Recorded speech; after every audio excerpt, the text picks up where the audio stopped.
on parle de ce paradoxe hein, entre des pays qui ont du mal à assurer la sécurité alimentaire d'une part et cette agriculture exportatrice, c'est qu'en fait on se trouve face à deux modèles d'agriculture qui sont quand même opposés l'un à l'autre.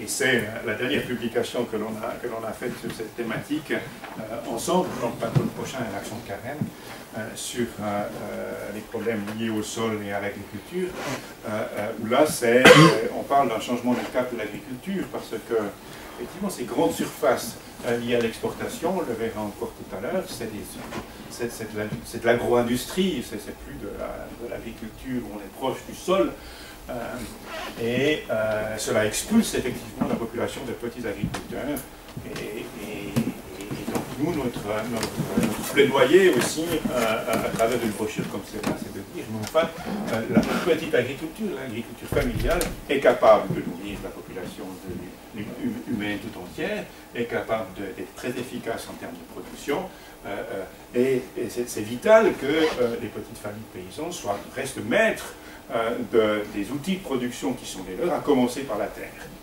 D'où effectivement, à travers l'accaparement des terres, on a effectivement un choc entre deux manières de comprendre l'agriculteur et de comprendre aussi l'enjeu de la nourriture sur le plan mondial. Alors, ça me permet de faire un petit peu de publicité pro domo. Donc ça, c'est une série où on publie un peu numéro par année, donc assez modestement, mais où on essaie d'approfondir une thématique. Et en 2011, nous avons publié un volume sur l'accaparement de l'eau, parce qu'évidemment, la terre ne va pas sans l'eau pour produire des matières agricoles. Et puis, l'année précédente, donc en 2010, nous avions produit un numéro de repère sur l'accaparement des terres directement. Donc vous trouvez ces brochures sur la table là à côté. En principe on les vend, mais pour l'occasion vous pouvez vous servir gratuitement. Vous pouvez toujours prendre aussi, après, je vous en parlerai, le petit dépliant de la compagnie Témélique avec les bulletins personnels d'Action de Karen, mais pas pour le prochain. Voilà, c'était la minute publicitaire. Mais qui est toujours évidemment sur le thème. Donc, effectivement, c'est toujours la question un petit peu qui perd et qui gagne dans cet exercice de l'accaparement des terres. Évidemment, je crois que je l'ai déjà dit, et je vais le redire encore 3 fois au moins, je pense, c'est effectivement la population locale qui souffre le plus de l'accaparement des terres.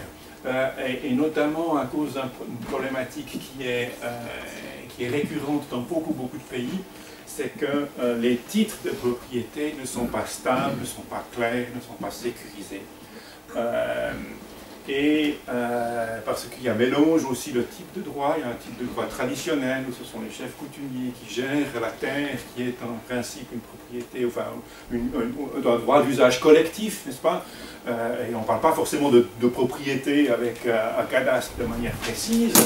C'est ce qu'on connaît d'ailleurs dans les pâturages thraciens aussi, hein, dans les pâturages communaux.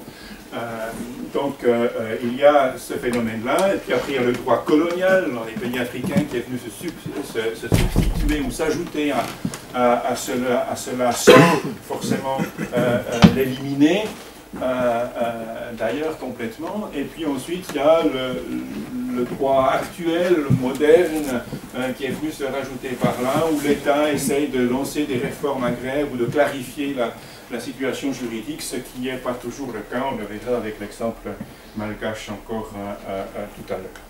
Donc effectivement, c'est l'accès à la terre, c'est l'accès à l'eau qui est directement mis en question, c'est-à-dire qu'effectivement on voit que les paysans et les paysannes ne peuvent plus accéder à la terre, ne peuvent plus accéder à l'eau.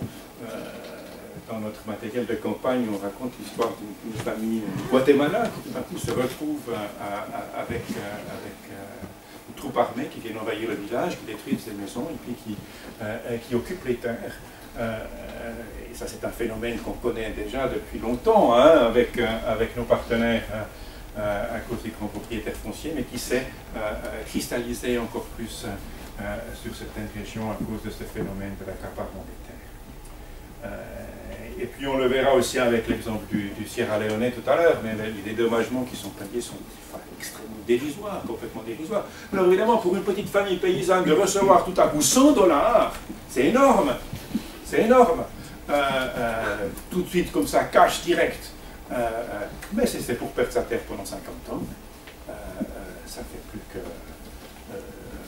$1000 par année.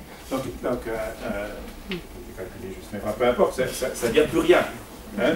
Donc c'est ça qu'il faut se rendre compte, c'est aussi ce rapport de force qui existe. C'est que tout à coup, une grande entreprise va venir avec des dollars, et puis on se dit, oh, mais on va pouvoir construire une maison, on va pouvoir émigrer dans la ville, etc. Et en fait, ils se retrouvent avec rien.